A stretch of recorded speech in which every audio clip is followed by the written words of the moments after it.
Sveiki mano draugai, tikėjimo broliai ir sesės, mano giminės, žmonės, kuriuo aš nepažįstu, žiūri šitą mano įrašą. Šiandien yra šeštadienis, Dievo palaiminta 7 savaitės diena. Diena, kurią Kūrėjas palaimino šio pasaulio kūrime.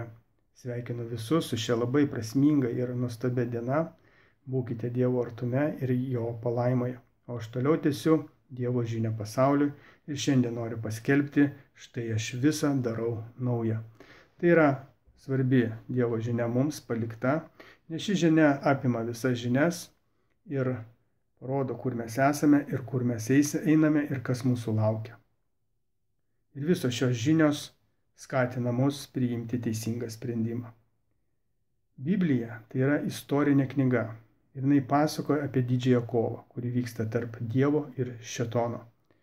Šėtonas tai buvo galingas angelas danguje, Dievo kūrinys, kurį Dievas apdovanojo didelę galią, nuostabių grožių ir pasidalino su juo savo išmintimi. Jisai buvo trečias po Dievo arba antras po Dievo sūnaus. Jam buvo atsakingi visi dangaus angelai ir jis buvo netgi Dievo sosto sergėtojas kerubas. Jį užvaldė puikybės mintis, savanaudiškumo ir savimeilės mintis. Tos mintis jame pagimdė blogį, jame gimė blogio pradas. Kas yra blogis ir kas yra nuodėmė, tai yra Dievo įstatymo, Dievo įsakymų nevykdymas. Ir jis užsinorėjo užimti Dievo sūnaus vietą danguje. Taip prasidėjo kova tarp Dievo ir Liuciferio. Laiko tėkmėje, kada Dievas sukūrė žemę ir žmogų, Ievą ir Adomą, ir juos apgyvendino Edeno sode, Dievas jam suteikė visokeriopą valdžią žemėje ir davė vienintelį įsakymą. Neragauk vaisiaus nuo gero ir blogo pažinimo medžio. Liuciferis nusprendė išbandyti žmogų. Ir jam tai pavyko. Per apgaulę Adomas ir Ieva paragavo vaisiaus. Paragavę vaisiaus jie nusižengė Dievo duotam vieninteliam įsakymui ir visą savo gautą valdžią atidavė į Liuciferio rankas. Į žemę atėjo Liuciferio dvasia, tas blogis užkrėtė žmogų, užkrėtė visą žemę ir visą augmeniją. Žmoguje įėjusi nuodėmė atskyrė žmogų nuo Dievo, nes Dievo artume negali būti žmogus su nuodėme.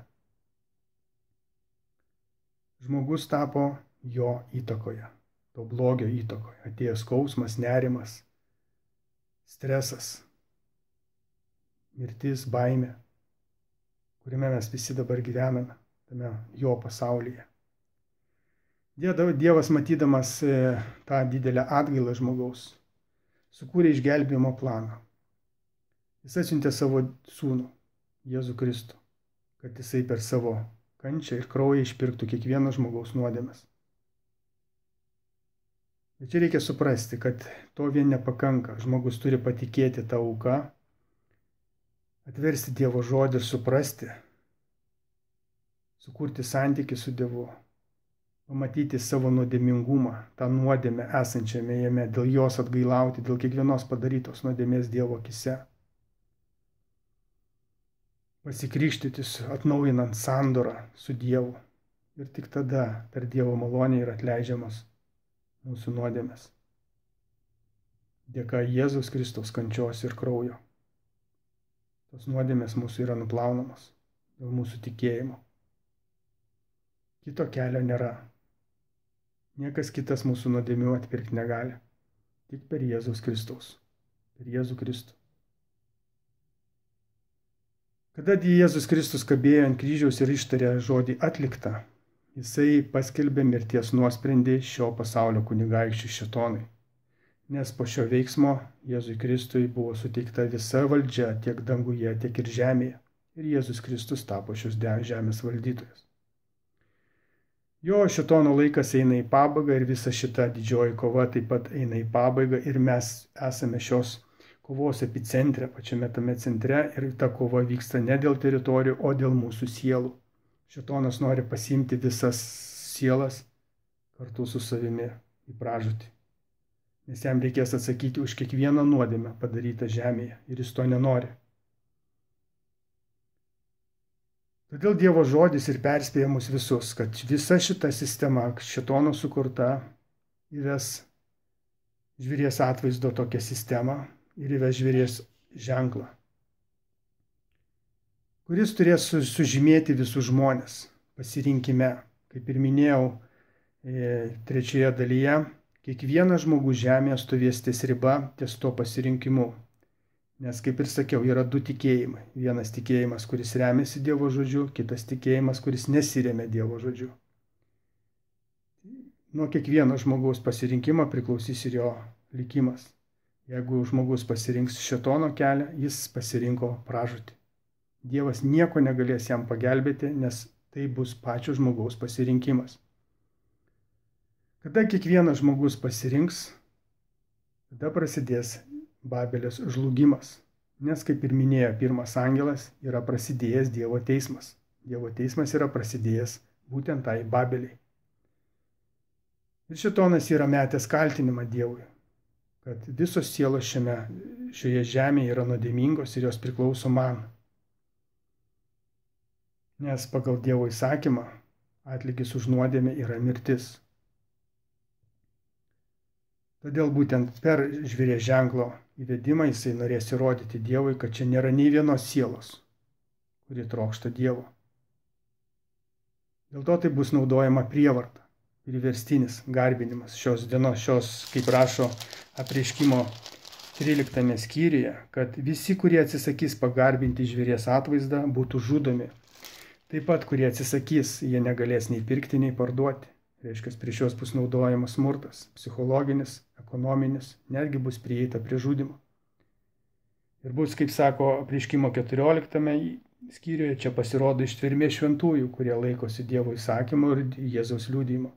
Būtent žmonės, kurie atlaikys šitą visą spaudimą, šėtono daromą per tą sistemą, jie gaus amžino gyvenimo vainiką. Ši kova, kaip minėjau, eina į pabaigą ir Dievas nori visą blogį sunaikinti žemėje. Kad pastatyti naują namą, reikia nugriauti senąjį namą. Pagal Dievo tai, kas yra parašyta Dievo žodyje, visas blogis žemėje bus sudegintas. Taip, kaip buvo sudeginta Sodoma ir Gomora. Sodoma ir Gomora yra pavyzdys to, kas mūsų laukia. Tiksliau laukia tų, kurie priims žvėries ženklą ir atsisakys Dievo. Žmonės, kurie atsilaikys prieš visą tą sistemą ir kurie atverčia Dievo žodį, susitaiko ir sudaro sandoros, atnaujina sandorą su Dievu, bus išgelbėti Dievu. O visi kiti pražus, taip kaip pražuvo Sodomo žmonės, arba kaip pražuvo prieštvaniniai žmonės, kurie buvo užtvindyti tvanu. Tai mūsų laikė Dievas viską sunaikins ugnimi, kad daugiau žemėje neliktų jokio blogio. Todėl Dievas Apreiškimo Jonui 21 skyriuje ir skelbia: štai aš visą darau naują. Ir aš dabar jums paskaitysiu Apreiškimo 21 skyrių nuo 1 iki 7 eilutės. Kokie čia yra nuostabūs žodžiai. Aš regėjau naują dangų ir naują žemę, nes pirmasis dangus ir pirmoji žemė išnyko ir jos taip pat nebeliko. Ir aš išvydau šventąjį miestą, naująją Jeruzalę, nužengiančią iš dangaus nuo Dievo. Ji buvo išpuošta kaip nuotaka savo sužadėtiniui. Ir išgirdau galingą balsą skelbiantį nuo sosto: štai Dievo padangtė tarp žmonių. Jis apsigyvens pas juos ir jie bus jo tauta, o pats Dievas bus su jais. Jis nušluostys kiekvieną ašarą nuo jų akių ir nebebus mirties, nebebus liūdesio, nei aimanos, nei sielvarto, nes tas, kas buvo pirmiau, tas praėjo. O sėdintysis soste tarė: štai aš visą darau naują. Ir sako: rašyk, nes šitie žodžiai patikimi ir tikri. Ir jis man atsakė: įvyko, aš esu alfa ir omega, pradžia ir pabaiga, trokštančiam aš duosiu dovanai gerti iš gyvojo vandens šaltinio. Tai paveldės nugalėtojas ir aš būsiu jam Dievas, o jis bus man sūnus. Kokie yra nuostabūs žodžiai. Dievas, kada sunaikins visą šitą blogį, toje pačioje žemėje atkurs viską naują, taip kaip buvo pačioje pradžioje, kada gyveno Adomas ir Ieva ir nebuvo žemėje nuodėmės. Nebuvo mirties, nebuvo baimės, nebuvo pykčio, pavydo, keršto troškimo, puikybės, savimeilės ir visų kitų blogų minčių. Susimastykime kiekvienas, jeigu pateksime į tą pasaulį, tavo galvoje nėra jokios blogos minties, tik gražios, švarios, kūrybinės mintis. Nuostabu. Dėl to verta kovoti už savo išlikimą. Tad mano palinkėjimas jums visiems, tiek pačiam ir savo, kad su Dievo pagalba mes atlaikytume visą tai ir kaip Jokūbas įsikibę į Dievą, lauktume jo palaiminimo. Tad ačiū, kad mane išklausėte, pažiūrėjote visus mano šios 7 įrašus. Susimastykite ties tais įrašais, jie labai svarbus, nes tai gyvenimo ir mirties klausimas. Būkite kaip Jokūbas, įsikibę į Dievą ir laikykitės jo, nes tai vienintelis mūsų sielos išgelbėjimo kelias. Iki susitikimo, būkite šioje palaimintoje dienoje su Dievu. Iki.